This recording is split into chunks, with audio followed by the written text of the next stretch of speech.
Friends, देखिए fifth standard के students की रिक्वायरमेंट ऐसी थी कि ये जो डॉक्टर अंबेडकर जी का जो पाठ्यघटक था उसमें जो मौखिक प्रश्न जो है तो इसके आंसर उन्हें चाहिए थे।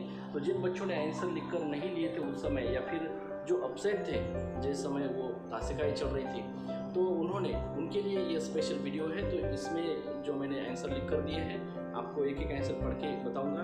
पहले क्वेश्चन पढ़ूंगा फिर आंसर बताएंगे। क्वेश्चन है कि भीमराव अंबेडकर कौन थे। पहला प्रश्न है कि आंसर है डायरेक्टली कि डॉक्टर भीमराव अंबेडकर भारत के विधिवेत्ता, समाज सुधारक और राष्ट्रीय नेता थे। दूसरा प्रश्न है उनके बचपन का नाम क्या था। तो उनके बचपन का नाम भीम सतपाल था, ऐसा लिखना है आपने। तीसरा है अंबेडकर के परिवार पर किसका प्रभाव था। तो अंबेडकर जी के परिवार पर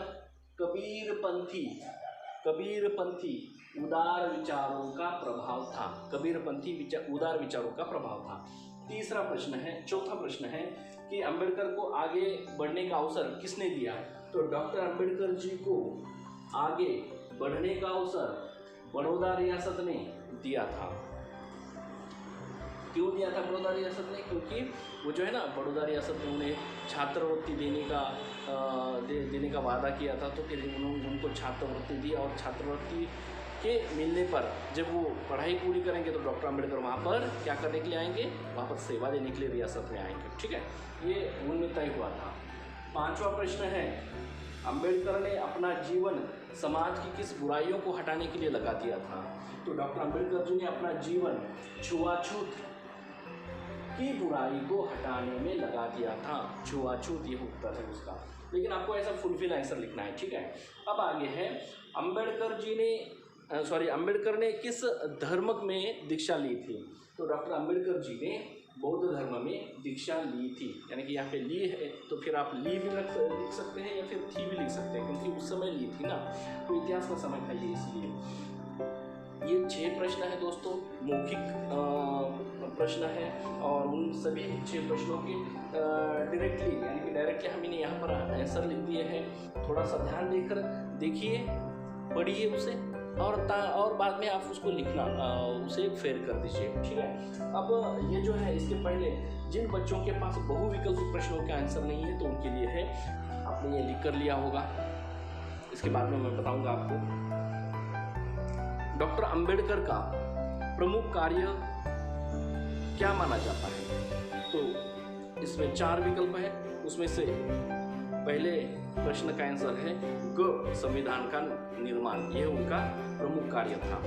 दूसरा प्रश्न है बहुविकल्प में कि डॉक्टर अंबेडकर का जन्म हुआ था, यानी कि कहाँ हुआ था। तो यहाँ पे 4 विकल्प दिए हैं, उनमें से एक विकल्प को चुनना है, वह है ख, यानी कि 1891 में उनका जन्म हुआ था। अब तीसरा प्रश्न है कि डॉक्टर अंबेडकर के बचपन का नाम क्या था। तो डॉक्टर अंबेडकर के बचपन का नाम 4 यहाँ पे विकल्प दिए हैं, तो उनमें से एक विकल्प आपको चुनना है, वह है ग, भीम सकपाल, यह उनका बचपन का नाम था। अब है आगे कि भीम सकपाल का अंबेडकर यह नाम किसने रखा था।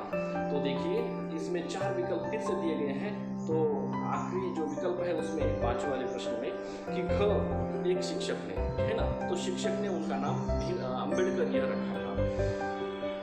अंबेडकर ने किस रियासत की मदद से विदेशों में जाकर पढ़ाई की थी।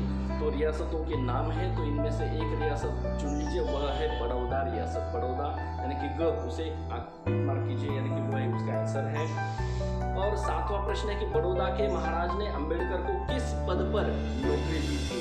तो यहाँ पर भी 4 विकल्प है, उनमें से एक चुनना है, तो 4 में से एक विकल्प का यह है, इस प्रकार है कि वह है ग, यानी कि सैनिक सचिव, इस पद पर उन्हें नौकरी दी थी। अब 8वां प्रश्न है अंबेडकर जी का स्वागत करने बड़ौदा स्टेशन पर कोई भी क्यों नहीं आया था, है ना, कोई भी क्यों नहीं आया था।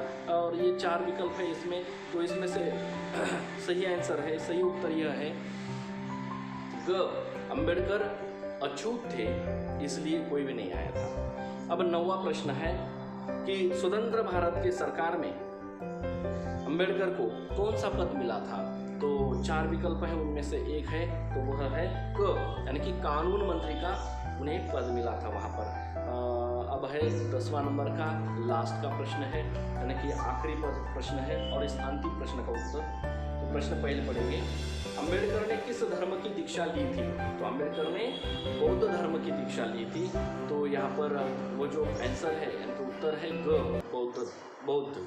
ठीक है, इस प्रकार से बहुविकल्पी प्रश्नों के भी उत्तर यहाँ पर फिर से मैंने एक बार आपको बता दिए हैं। जिन्होंने भी उसे नहीं लिखा होगा तो वो आप उसे सुनकर इसे लिख लीजिएगा, और जिन्होंने ये मौखिक प्रश्न के उत्तर नहीं लिखे होंगे तो उनको मैंने आंसर तो यहाँ पर लिख कर दिए हैं। फिर से एक दो बार ये वीडियो देखकर इस आंसर को आपके उस कॉपी में या फिर जो फेर आपके पास नोटबुक है तो उसमें फेर करके लीजिए और वो आपके पास जमा होगा।